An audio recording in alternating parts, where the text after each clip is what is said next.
ஒன்றிரண்டு இடங்களில் ஒன்றிரண்டு சம்பவங்கள் நடந்திருக்கலாம். அனுபவம் இல்லாதவர்களாக இதுவரை அதிகாரத்தை பெறாதவர்களாக இருந்தவர்கள் அவர்கள் தக்க முன்யோசனை என்று ஒன்றிரண்டு இடங்களில் ஏதாவது செயல் நடந்திருக்கலாம், நடக்கக்கூடாது. அப்படிப்பட்ட செயல்களில் யார் ஈடுபட்டாலும் அதை உடனடியாக முதலமைச்சர் கண்டிக்கவும், அம்மாதிரி சம்பவங்கள் அரசுக்கு நற்பெயரை தராது என்பதை சுட்டிக்காட்டி அதை தடுக்கவும் முதலமைச்சர் முன்வர வேண்டும். 6 மாத கால அவகாசம் பொறுத்திருந்து பார்ப்போம். அப்பதான் புதுசா வந்திருக்காங்க, அவங்களுக்கே கூட பட்டு தான் தேர்வு முடிகிற மாதிரி சில அனுபவங்கள் ஏற்பட்டால்தான் அவங்களுக்கு சிலவற்றை படிப்பினைகளாக அவர்கள் புரிந்து கொள்ளலாம்.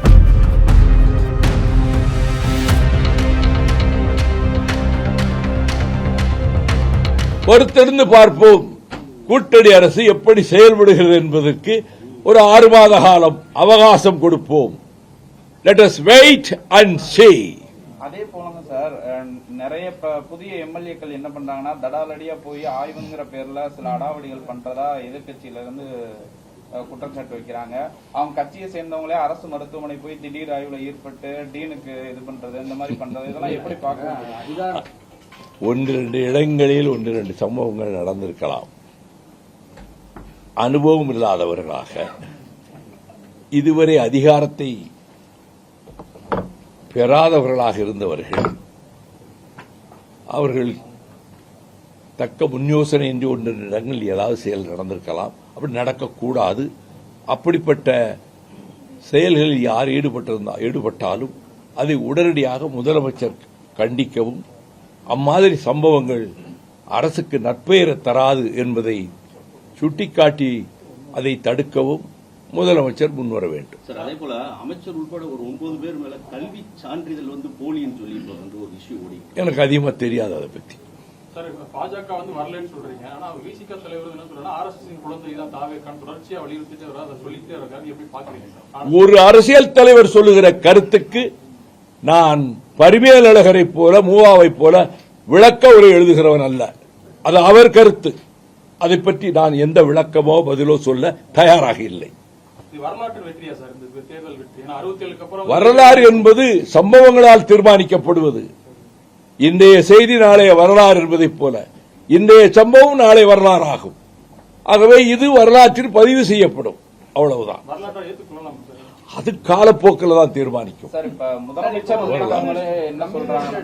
கம்யூனிஸ்ட் ஒரு ஸ்டாண்ட் எடுக்கிறாங்க, தெளிவா திடமா நாங்க வெளியில இருந்து மட்டும்தான் ஆதரவு, கிரைசிஸ் மேனேஜ்மெண்டா முடிவெடுக்கிறோன்ற நிலைக்கு வந்துட்டாங்க. பட் ஆனா விசிக தலைவர் திரும்ப அவங்களுடைய அழைப்பு ஏற்று மறுபடியும் ஆலோசனை செய்யறாங்க. இதை என்னவா புரிஞ்சுக்கிறது? சகோதரரே, இப்பொழுதுதான் நான் சொன்னேன், ஒவ்வொரு கட்சிக்கும் கட்சி தலைமைக்கும் கருத்துக்களை சொல்லவும் அவர்கள் ஒரு நிலைப்பாட்டை மேற்கொள்ளவும் பரிபூர்ண சுதந்திரமும் உரிமையும் உண்டு.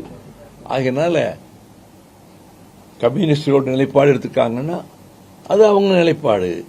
விசிகா ஒரு நிலைப்பாடு எடுக்கிறதா இல்லையான்னு இருந்தா அது அவர்கள் நிலைப்பாடு.